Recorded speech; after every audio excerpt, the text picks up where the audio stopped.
What's up, guys? Your boy is back. You know who this is. The Wallbreaker himself. How's everybody doing? Good? Dude, can you believe it's July 31st? Like, where did the time go? But it's your boy, Raheel Siddiqui, the Wallbreaker 200 host himself. Wanted to kick off episode 2 by saying thank you so much for those of you guys who supported me and got to see episode 1. I know it was emotional.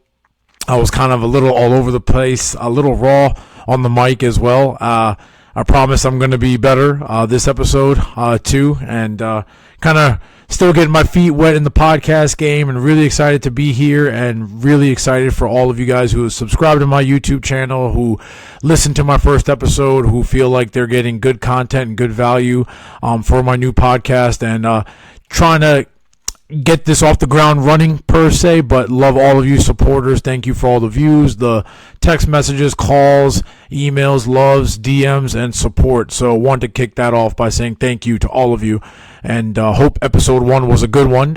I felt like it was. I hope the rest of you guys did. So yeah, man, episode 2, let's go get it. So Wallbreaker 200, again, my name is Raheel Siddiqui. I am the host of my brand new podcast that we kicked off on July 18th, episode 1. We are going to record episode 2 now, and yeah, fire it up, man. Let's go get it. So wanted to just kick off by saying I know episode 1 was emotional roller coaster. As you guys know, if you listened, that was the day of my father's death anniversary, July 18th, 2011, and was really emotional that day. It was on an emotional roller coaster, and to be honest with you, I don't want to kind of go into the full details of my entire story about what happened after that day, because I feel like if you get a chance, I really would love for you to check out my TEDx talk that I did last May 2023 at Dover Sherborne High School in Boston, Massachusetts. I literally give my entire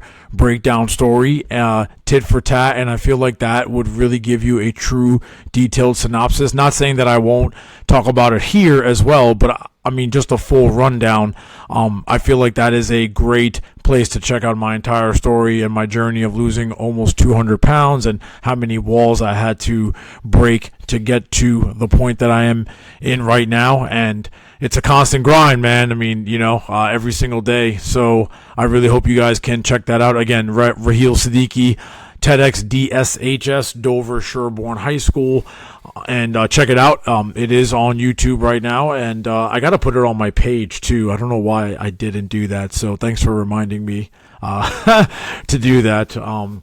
But yeah, so I kind of wanted to just kind of pick up where we left off. I know episode 1 I got emotional, again, talking about my father and losing him the way that I did, and that really was a really huge blow for me, and wanted to kind of piggyback off of that. So going into that day, July 18th, 2011, again, just going to kind of give you guys a synopsis post that day, on that day, post that day, but then also continuing moving forward. The day of his funeral, speaking of walls, not only was it so bad to lose my father the way that I did, but the day of his funeral, I actually ended up blowing out my herniated disc in my lower back. I had severe sciatica down my leg, down to my toes, and I was in excruciating pain. And man, it was tough. And, I gained about a solid 50 plus pounds around that time from July 2011 all the way up, battling back and forth. Fast forward to 9 years later, I go to my work garage in my work, go down to bend over to tie my shoe. I stand up, I start screaming in pain like, ah! And I blow out my second herniated disc. That's right, 2 of them. So I had 9 years of sciatica pain, bro. It was excruciating. I mean, you wouldn't wish that on your worst enemy. Well, maybe I would, but no, I'm kidding. but through the amazing testament and strength, with my wife, from all praise be to Allah. I was able to get back surgery done from one of the most amazing surgeons that I could possibly meet back in January 2020. And, my wife, amazing wife, was there every step of the way throughout my rehab process, and, had 6 weeks of full recovery, and I couldn't do anything for those 6 weeks, man. It was really hard. I mean, my wife had to really put me on her back, literally per se. So just changing my bandages, walking me up and down the stairs, taking me for my daily rehabs, just walks around the neighborhood, and it was tough, man. It was really tough, but I was able to overcome that, and really was able to get that fire burning, that focus back. My dad's death took a really big toll on me. The motivation just wasn't there. I was working out a lot, and I was putting in the work. I was going to the gym. I was being consistent, but I just didn't have that exact fire that I once had when I first started back in 2010. So lo and behold, January 2020, was able to fight through, had an amazing surgery. Surgery was a success, huge thumbs up. 6 weeks later, go see my doctor. He gives me the full green light and tells me, man, just let it out, full systems go. And since January 2020 to right around now, about 4.5 years later, I was able to rip off that 50 plus pounds that I lost. And, I'm down, of course, another total 197-ish pounds, so closing it right on that 200 mark, and really excited to be here. And again, just wanted to stress one more time, I know that was kind of a quick summary, but again, I really want you guys to check out my TEDx talk, because I give the full breakdown of it, and I think it will really help inspire you and all of you, as well as this channel is as well, about my story, my journey, about all of the walls that I had to break and overcome to get to where I am now, in my fitness goals and my mental health goals and my physical goals. And I really hope when you check out my TEDx talk, you also can come back to this channel. You'll have a better synopsis, a better deep dive. And again, I will definitely elaborate more on my channel here on my podcast, but I just kind of wanted to, also switch gears a little bit as well. Instead of talking about my own personal journey, besides that. But, one interesting topic that I really want to talk about today was the sheer importance of taking care of your physical health.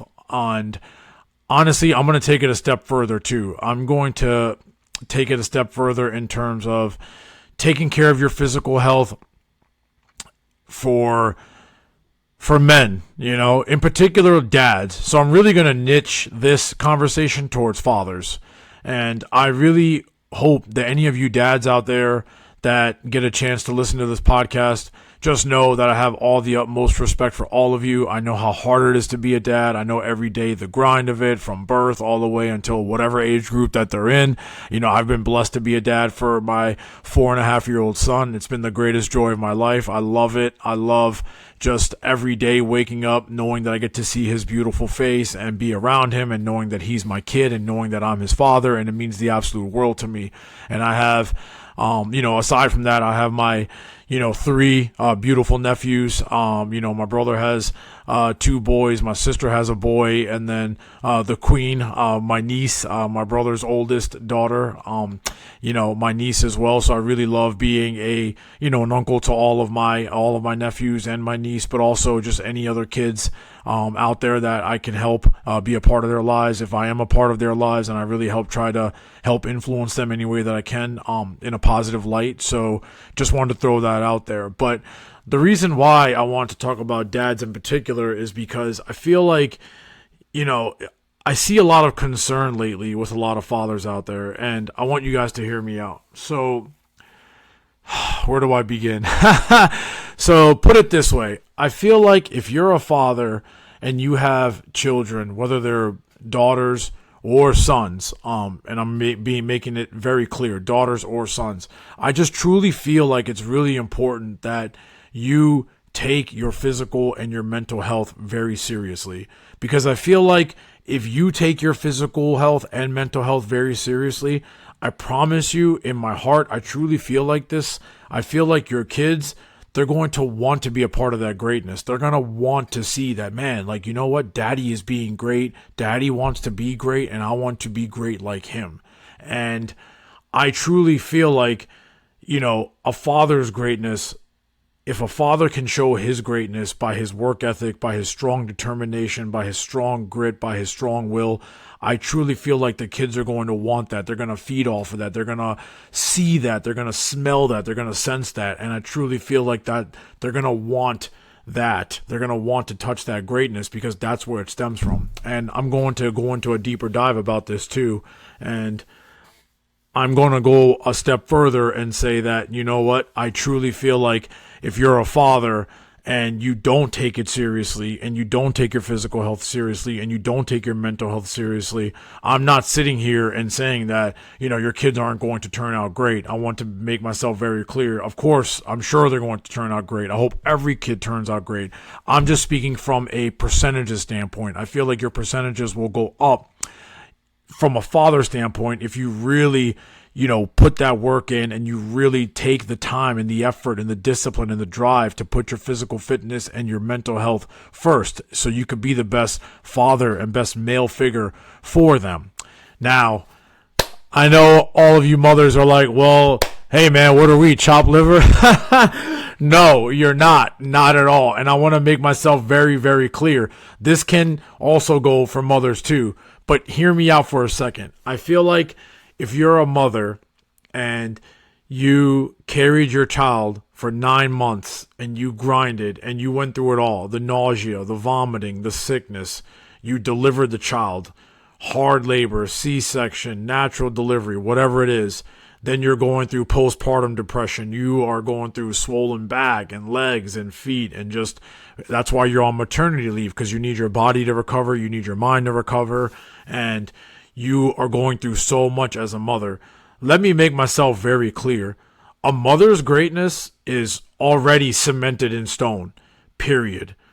I feel like if you're a mother and you did exactly what I did and you do everything else for your child, whether that's pickups and drop-offs on school, whether that's physical fitness and you're a physical fitness mom and you're all about the gyms and the yogas and taking runs, going on walks, etc. If you are a part of their daily activities, the part of their daily lives, everything that a mother does on top of everything I just talked about the pregnancies, the deliveries, the postpartums, taking the toll on the body and the mind, everything else that you mothers do on top of that already is just a huge plus. It's a bonus.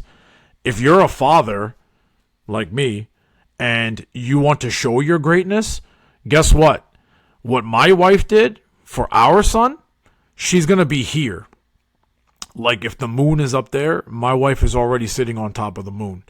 And whatever I've done for my son for 4.5 years and whatever I continue to do for my son, yeah, I'll try to keep climbing that mountain, climbing that ladder, but I will never, ever, ever, ever get to where my wife is. I will never, ever get to where my son's mother is because what she did for my son, for our son, her greatness is cemented. She's on the Pantheon. She's on the Mount Rushmore. She sits alone on the throne. And guess what? So do all of you mothers too. You guys sit right there with her. So I hope all of you moms really like me a lot more now because I just wanted to be clear. So thank you to all of you beautiful mothers out there who have worked so hard to take care of all of our children. Without you, your greatness is cemented. You guys are in a league, in a universe, in a world all by yourself. So us fathers, we need to work all the way till our dying breath to catch up to all of you. So you guys are parked. You guys are good. Your greatness is cemented. Nothing else I can do. Nothing else we can do. I mean, it's cemented in stone. Again, whatever else you guys do for us, the kids, your spouses, significant others, your parents, family, friends, it's all icing on the cake. Whatever else we talked about before that, like I just said, you guys sit on the throne all by yourself. I will never catch my wife. It doesn't matter. I can ring chase all I want. I will never catch her. And that goes for all of you mothers out there. Us fathers, husbands, we will never catch you on your greatness. So I want to make that clear. All right, so I hope that kind of clarifies my thought process onto where I'm at. And again, thank you to all of you mothers. I love all of you. Thank you for all of your greatness. But going back to the dads, So I feel like, I am 41 years old. I'm turning 42 years old. You guys know that I was 405 pounds when I was 27 years old. And I just had so many complications. I couldn't even bend over to tie my shoe without breathing heavy. I couldn't walk down the street without breathing heavy. I actually played high school football. I played a lot of pickleball with my boys, and I would like to say I'm pretty athletic. And even at that size, I felt like I was pretty athletic. And if you ask a lot of my boys, I promise you they would say the same thing too. For my size, for my weight, I think the biggest reason why was because of my youth. I was just young, and I think when you're young and your bones are healthier and stronger and fresher, you got fresh legs, it doesn't matter your size, you're young. And when you have youth on your side, it's nothing but good things, right? When you have younger legs versus older legs, your younger legs are going to win every single time. Father time is undefeated, and that's just a fact. That's not an opinion, it's a fact. But I will say, with Father time, I remember watching Draft Day, and Sonny Weaver Jr. said it the best when he talked about Joe Montana looking up at the stands and seeing the legend John Candy. I took a breath because a lot of people used to call me John Candy back in the day. Rest in peace, awesome comedian. But either way, he looked up at the stands and saw John Candy and was like, hey, isn't that John Candy up there? And go figure. He gets back in the huddle and leads the 49ers down for the drive, 2 minutes, and touchdown 49ers. Montana throws that slant to John Taylor. 49ers beat the Bengals, and Joe Montana, he goes off in history. I'll leave the debates for you guys. We'll talk sports too as well. I'm a huge sports guy, so I'll get into that at some point in my channel, but just want to throw that story out there. And the reason why I threw that story out there was because I feel like when Sonny Weaver Jr. made that comment, Father Time is undefeated, but the great ones know how to slow it down. I feel that way about fathers. I feel like fathers, if you're a great father, you can find a way to slow down Father Time, and that's truly by taking care of yourself, man, like physically and mentally. Every single day I get up in the morning, I told you guys, I train hard, man. I'm sweating hard. I mean, I literally have just sweat all over. My son made a comment the other day when he came downstairs. He was like, Daddy, did you take a shower with your clothes on? Because I was so wet, and I loved it. I said, no. I was like, nah, I love you for saying that, because I took it as a compliment, but no, I didn't. This is just how Daddy trains. This is how Daddy works. And the way that the rub off that I have on him, man, it is amazing. Like, he just sees how hard I work on my treadmill, how hard I work on my weights, and how hard I just work on my body. And he wants it, and he feeds off it. And then he runs his laps in the basement, and he'll want to do curls. He'll want to do push-ups. He'll want to stretch his legs. And then even on another level too, speaking of sports, like, I was watching the show Receiver on Netflix the other day, and John St. Brown, who is Amon-Ra St. Brown's dad, was on there. Both of his parents were on there, his dad and his mom. And man, I made my son watch it for about 5 minutes. The clip was about 5 minutes. Go check it out. It's an awesome show, by the way. And John St. Brown talked about how he was a two-time Mr. Olympia. First of all, I just want to throw that out there. Multiple sons, play in the NFL. Amon-Ra St. Brown is obviously like the son, who is like the biggest name out of everybody. But, just to paraphrase what he talked about, he just talked about, how he thought it was very important to train his sons, show them discipline. They were lifting weights when they were 5. They were running laps. They were doing curls. They were doing cones. They were running routes. They were doing everything at a young age. So he instilled that work ethic, that discipline, that drive. And then his mother, who spoke multiple languages, I believe she was German, she would make the boys read and write and speak to them in German primarily. So when you see Amon-Ra St. Brown interview, he can do a whole interview in German. I think he knows French, other multiple languages, highly educated, very smart. But also he always talked about how his father taught them so much. He was a 2-time Mr. Olympia, so they saw how hard their daddy used to work on their body, and how it made him so much tougher up here, and had discipline and drive, and then he was able to pass that on to his boys. And when my son saw that, he was just asking me so many questions, like, man, oh my God, Daddy, they were really working out. Hey, Daddy, he was 5 when he was training with his daddy, and I'm almost 5, Daddy, and I'm training with you. And I feel like also it's just a respect factor too. I feel like when kids look at fathers, and the fathers are taking care of themselves, they just see a different side of you, man. They see you at a different light. They see the different respect. for those of you who know me, I love to dress up. I love to look good. I love to look sharp. I love to, when I'm like clean cut, ready to go, putting on a nice outfit, it's the best feeling in the world. Listen, you're talking to a guy who used to be a size 50 waist, and I went down to whatever waist I am now, depending on what company, 34, 33. I can squeeze into a 33. I can't get lower than that right now, but hey, I'll take it, right? Compared to a size 50. I used to be a size 60, 58 long jacket to a guy who's around 44 to 42 long now jacket, right? I was a 220 over 140 blood pressure. I was a pre-diabetic. I had huge sleep apnea. I had to shop at Big and Tall. I couldn't go to Macy's. I couldn't go to Nordstrom. I couldn't go to Express. I couldn't go to Banana Republic. I couldn't go into a random mall and find my size because I knew my size wasn't there.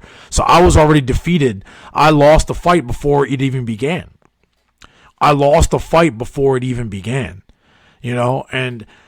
And I feel like, now when I wear, whatever clothes that I wear, whatever outfits that I put on, I just feel like a whole nother level. I feel like I'm just unstoppable. And I feel like that all is kudos to my training. And I feel like the bigger picture is that I'm showing my son, my son, like when he sees daddy wearing a fresh pair of Jordans or a fresh pair of sneakers, he wants to wear it like the way that daddy wears it. He sees daddy wearing a nice, pair of pants or a nice dress shirt or a muscle shirt or a tank top, just the way daddy's wearing a tank top now, showing them guns. He wants to wear that because he sees daddy doing that, and he sees daddy dressing like that, and he sees daddy, the way that daddy's living his life. And I feel like it's just such a positive influence. And piggybacking off of that, I saw a video of, DJ Khaled, and, he had his shirt off, and like he always does a lot. He has his shirt off, and obviously, clearly, he doesn't care about his body, and that's totally fine. I mean, that's your opinion. I mean, I'm sure, he has to live his life the way he has to live his life, no problem at all. And has his shirt off, and he was showing his kids about his stocked fridge and ice creams and, other just groceries in the fridge, and how he's showing off his body. And I think his mantra is, it doesn't matter what I look like, and I'm doing me, I'm living my life, looks don't matter. And I agree to him to a lot of extent. Looks don't matter. I truly do believe that. Looks don't matter. But you know what? Your health does. Your health does matter. Without your health, you have nothing, right? So my biggest concern with when you're showing your videos and you're being open and free about your shirt off and you're hanging around, that's totally fine. I have no problem. If you want to take your shirt off at the pool, if you're a dude and you're a dad and you don't have a dad bod, that's great. Look, I don't have a six-pack. I don't have a chiseled chest. I'm not like Thor. I'm not like Captain America. I'm not like The Rock. I'm not like any of these guys, right? I lost a lot of weight. I got stretched skin. I got stretch marks. I got scars on my body. No problem at all. I have no problem at all. I mean, I used to be the kid that used to get bashed, humiliated, embarrassed, right? And kids were mean to me. They would tell me, hey, man, take your shirt off. Shirts and skins. We're going shirts or skins. Take your shirt off. Take your shirt off. And in those moments, I probably should have taken my shirt off because I shouldn't have cared what they thought about me. Like I don't care about what anyone thinks about me now. That's not the point. The point is I feel like, it just stems. Like a man's body is truly his billboard, and your health is the actual heartbeat of your body. So I feel like you need to make that into a marriage. If you have an unhealthy body, if you have an unhealthy body and you're going to the beach and you're taking your shirt off and you're having fun with your family, no problem. I have no problem with that because you're not promoting anything. You're just like, hey man, like, look, this is my body. I'm comfortable in my own skin. There's nothing wrong with me. I'm going to go for it. And you should. There's nothing wrong with you. You should go for it. I mean, I don't care what you look like. If you feel like you have a dad bod, quote unquote, or you feel like you're not in the best shape and you want to live your life, I fully 1,000 support you. Again, let me reiterate my point. I fully 1,000 support you because life happens. I've gained weight. I've lost weight. I've gained weight. I've lost weight. I just told you right now, I don't feel like I have the best body either. And people could look at me and be like, why does he have his shirt off? And that's okay. I'm totally fine with that. But the point I'm trying to make is when you're openly promoting an unhealthy body and you're openly, consistently telling people and you're waving it all over to everybody that I don't care, I don't care, I don't care. I got to do me and this is the way I look and I'm proud of who I am. I'm proud of who I am. And you're constantly promoting it versus if you're just a normal dad and you're going to the beach and having a good time with your family and friends and you're minding your own business. To me, that's two different sides of the spectrum. I feel like if you do have an unhealthy body, if you're a dad, I feel like you shouldn't promote that, because if your kids are seeing that, in my heart, I feel like subliminally they're going to be like, well, if my daddy keeps constantly promoting it and he's thinking it's okay to constantly have a body that he's not proud of, then you know what? I don't even really care about my body. Here comes the junk food. Let me do whatever I got to do. Pizza, ice cream, donuts, cake, cookies, whatever it is. Constantly just keep eating and eating and eating, not caring about my diet. But then guess what, man? Like, those kids, God forbid, if they go down that path, it's going to be nothing but health complications for them, physically and mentally. So all I'm saying is, though, man, if you're a father and you feel like you are not in the best shape of your life, and life happens, man. It happens to all of us. It's happened to me, and I'm not saying it might not happen to me again. Look, I blew out one disc. I blew out another disc. I gained 50, 60 pounds. And, there's no way I felt comfortable in my skin. I didn't at all. Not a chance. But even now, I'm telling you guys right now, even though others who give me a lot of love and support tell me, I look better with my shirt off, or I look great, that means the world to me. But I promise you, man, 1,000%, none of that matters at the end of the day. None of that matters if you can't be a kind and great person and you're not setting the right examples for your kids. If you're a father, I feel like it's so important, it's so critical to set those examples for your kids. I mean, if you look at even other past athletes too, Michael Jordan, who did he say his hero was? His hero was Daddy. Daddy was my hero, right? He retired after his three-peat because he said, sad story, his father was murdered and he didn't have the heart to play anymore. Then obviously he wore the 45 jersey and he played baseball because that was his father's dream, not his dream. And then obviously he ended up coming on back, and obviously Michael Jordan, we all know his story, to that extent, but how much his father meant to him, because his father supported him. His father was there for him. His father was pushing him to be great, right? Tom Brady talked about his father being his idol, and he cried at the Super Bowl podium when they asked him who's his hero or who's his idol, and he started crying, and he was saying, it's my father. When I was watching the Giannis Antetokounmpo documentary on Disney Plus, he talked about his father and how, it really affected him. Even though he was a two-time MVP, he lost. They lost in the bubble to Atlanta. I think they got swept in the year after. They lost again to Toronto, the year that Toronto won, when Kawhi Leonard hit that shot, that miraculous shot against the Sixers in the next round. And, in the documentary, it showed a lot. And they talked about how Giannis' father passed away during those MVP seasons, and he didn't really get to grieve his father. Like, he really missed his father. His father was a really driving force for him. He wanted to work hard to provide for his family because he saw how hard his father worked. How hard his father worked to just provide food on the table for his family. So on a deeper level, I just want you to understand that if you're a father, I feel like actions speak louder than words. I feel like you should really hone in on taking care of your health and taking care of your mind, and that all comes from the work. If you're really working hard and you're grinding hard and you're really showing that to your kids, I truly feel like it's going to rub off on the wrong way.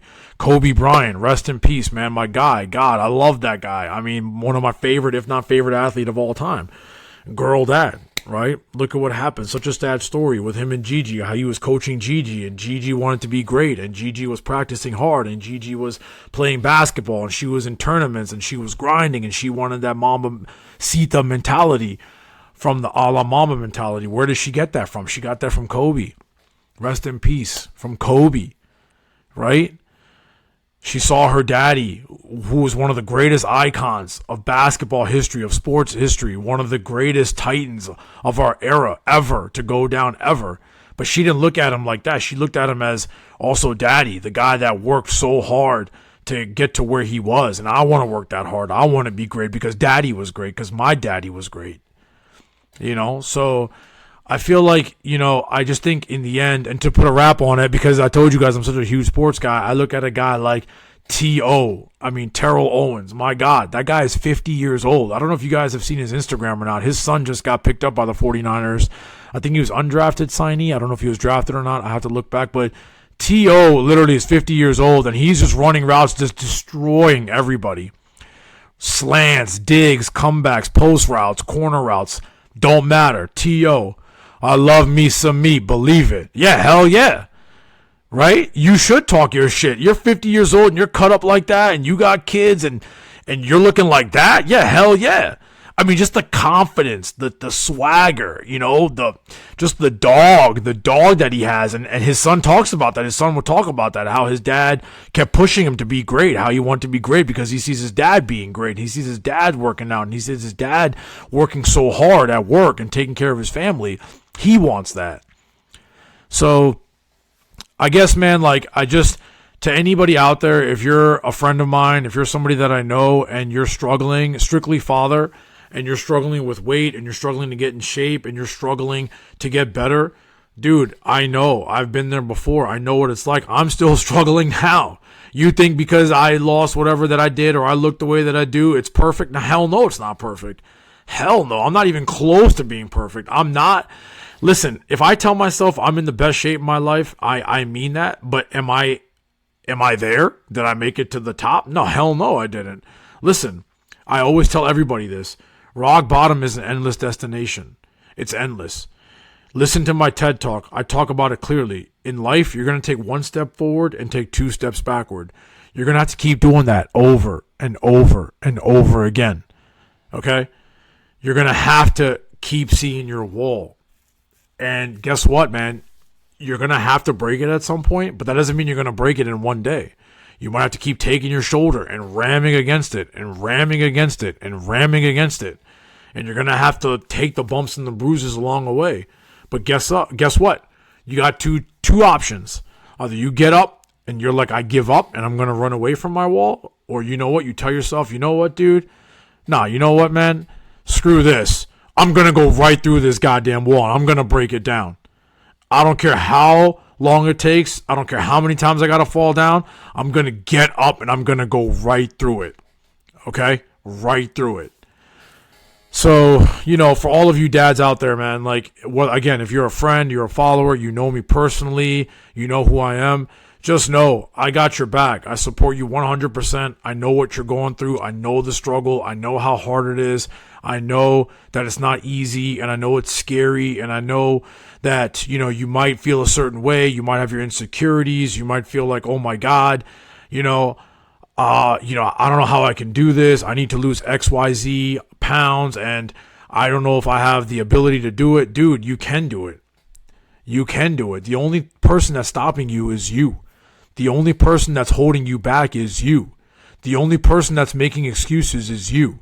You and you alone, right? More than anything, I just want you dads to take care of your health. Your health is the most important part of your life. I cannot stress that enough. Without your health, you don't have shit. I'm telling you right now, without your health, you don't have shit. Okay? So I'm telling you right now, you can go about your business, you can go about your weekends and hang out with your families and your girls and your kids and, you know, do your daily whatever, your vacations or travel plans, and just go about live life. You can wake up, live life, have your breakfast, lunch, dinner, snacks in between, dessert on the back end, go to sleep, rinse, repeat, and do the same thing. And bro, that's great. You can live that life, and that's great. But to me personally, I've lived that life, and it sucked. And it really sucked. It was dark. It was depressing. It was sad. I was broken. I was beat up. I took a lot of shit from a lot of people, man. You have no idea. A lot of shit from a lot of people. Friends, family members, loved ones, you name it. You know? But at some point, you have to wake up and you have to ask yourself and tell yourself, enough is enough. You have to draw a line in the sand and be like, you know what, dude? Not anymore. I'm going to find a way to get up, and I'm going to find a way to knock this fucking wall down. And I promise you, if you can just tell yourself that, lock it in your brain that I'm going to do it, I promise you, the rest is history. And if you're a father specifically and you have kids and they see that grit, that determination, that drive, all those athletes that I told you, I can go on for hours about so many other athletes who give shout outs to their fathers, about where the greatness comes from their dads. Khabib Nurmagomedov.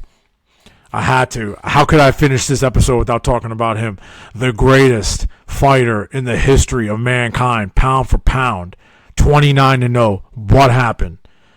Your boy Conor McGregor, the notorious one, talking all that shit. Came back from 2 years with his two little belts talking about, I'm going to smash this kid, and started cursing at him, making fun of him, disrespecting his religion, his family, his parents, his father, right? And what did Khabib do? He didn't just beat him. He beat the living shit out of him, and he made him tap out. If you're a blood sport fan, you know what he did? He made him say mate. That's what he made him do. He made him say mate. All of the precious champion, Ireland this and Ireland that, that's great. I'm sure Ireland's a great country. Nothing against Ireland. I don't know anything about Ireland. I'm sure it's beautiful. I want to go there and visit one time. That's great, homie. That's fine. But if I'm somebody from Ireland, I don't know if I want that guy representing me. I'll tell you that right now, after the way that he got his ass whipped. But to go back to Khabib Nurmagomedov, he won, and then, God rest his soul, he lost his father, and he didn't want to fight anymore. He had a few fights with Justin Gaethje, and I think, was it Gaethje his last fight? I got to go back. But 29-0, his very last fight. And he went up on the podium and said, my mom doesn't want me fighting without my father. My father was everything. My father trained me. My father coached me. My father made me who I am. And this is for him. And I'm going to go out on top. Just paraphrasing what he said. But, going to wrap up here, and that's it. And the rest is history. Got nothing left to prove. 29-0. Greatest fighter ever in the history of mankind. Hand to hand. Nobody could beat that guy. Nobody did beat that guy. This isn't an opinion. This is a fact. 29-0.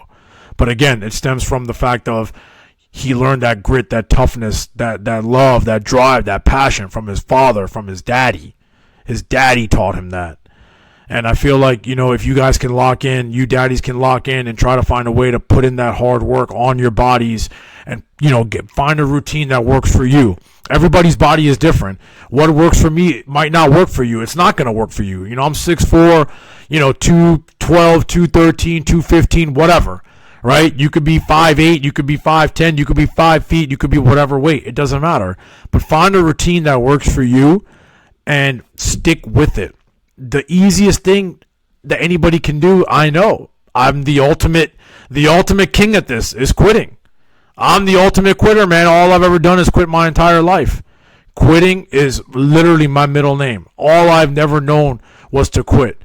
But imagine the possibilities, man, if you don't quit. Right?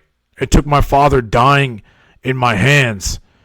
It took my father before that pulling me on the side of the road, telling me, pleading with me to take it seriously because I won't be there to see you get married and have a family someday.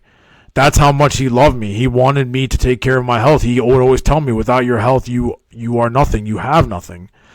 And he was right. If I didn't take control of my health, it's a snowball effect. I took care of my health. Because I took care of my health, I was able to have the confidence to talk to my wife now and hang out with her and ask her out, whatever, and then get engaged to her and then fall in love with her and get married to her and then have my own son now with her and build a life with her and my son. And now that I'm a father now, and again, just seeing the love, the joy, the drive, the fire that my son has, the excitement that he has when he sees daddy working so hard, and just the feeling that you get when you have a monster workout or you're wearing nice clothes and then you know that you have a great blood pressure score. You go to the doctor's office and you have great blood work scores, and you go and you know that anywhere you walk into a room, you just get respect immediately.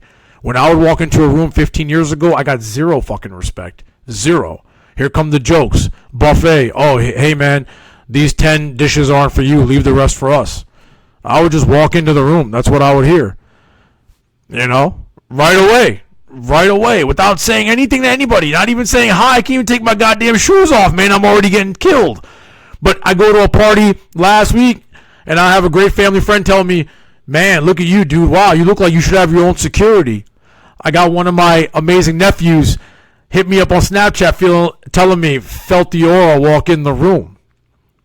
Right? And it's just so amazing, and it's a blessing, and it feels amazing. Alhamdulillah, it feels amazing. And I just want you dads to also have that experience. Like, getting in shape and getting healthy is the cake, right? Let me be clear. That is the cake. The inside of the cake is getting in shape and getting healthy, physically and mentally fit.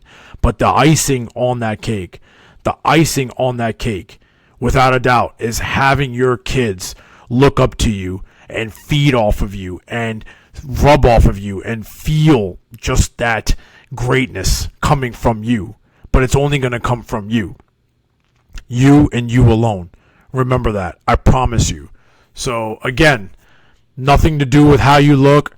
It's all good. I'm being very, very clear. Whatever you're going through, however you look without your shirt off, it's all good. Don't feel ashamed. Don't feel embarrassed. Don't feel bad about yourself. It's life. It happens. Again, man, I'm not perfect. I'm far from it right now. Even now with all my weight loss, it doesn't matter. I am not perfect at all. I don't care about that. It's just about taking care of your health and showing your kids the right path and showing them how to be great and showing them that, without your health, there's nothing more important in your life. You get healthy, it's a domino effect. We talked about it. You're going to look good. You're going to feel good. You're going to feel better. You're going to get in shape. Then you can start playing with your kids. You can start running around with your kids. You could be like T.O., blowing by your kids' high school friends, just blowing by them on receiving routes or on the basketball floor or whatever, And then obviously being healthy just takes care of itself in its own, gives you a greater path to a longer, healthier life, to be there, to see your grandkids. My dad couldn't see his grandkids. He called it like he saw it, and that's exactly what happened. It was too late for him by the time he tried to take his health seriously. So to all of you moms, I'm not going to forget about you one last time. Thank you for all of you out there for what you do. Again, just to be clear, I hope you guys like my opening statement about all of you, because without you, we have nothing. I mean, you guys are in a stratosphere of your own. Us fathers are going to have to work the rest of our lives to catch you. You sit on the throne, you sit alone. We're going to have to work night and day and night, 24/7, and we still won't catch all of you mothers. So I really hope that you guys understand that. And anything else you guys do, again, one last time, is all icing on the cake. And thank you for all that you do. But to you dads, take your health seriously, man. Take it seriously. I don't want to see any of my boys getting into their 30s and their 40s and their 50s, going to doctor's appointments, having physicals done. Then you got to get colonoscopies done. Then you got to get blood work done. And then all of a sudden you're struggling. You're on medications and you got to go to physical therapy. Then you got to, go to multiple appointments. And then you're breathing heavy. You can't play sports with your kids. And man, I feel like there's no better feeling than being a father. And, I want to see my grandkids. I want to be beating the shit out of my son's friends on the basketball floor, in the football field, in the weight room, on the treadmill. I want my son to always look at me and feel like I'm immortal. Daddy is like immortal. He looks at me and he sees the Hulk. He sees somebody who is just unbreakable. And that's the best feeling ever. And I just want that for all of you fathers out there too, man. So I really hope my podcast episode 2 helps for any of you dads out there. Let me know what you guys think. I love all of you. Thank you guys so much. I hope this was a informational episode 2. Episode 3 around the corner. We'll drop that here soon, but much love. Let me know what you guys think. Wallbreaker 200, episode 2. Man, 2 in the books already. You guys aren't sick of me yet, are you? Let me know how I did, but much love. Peace out, and I'll talk to you guys soon. Wallbreaker 200, episode 2. Peace.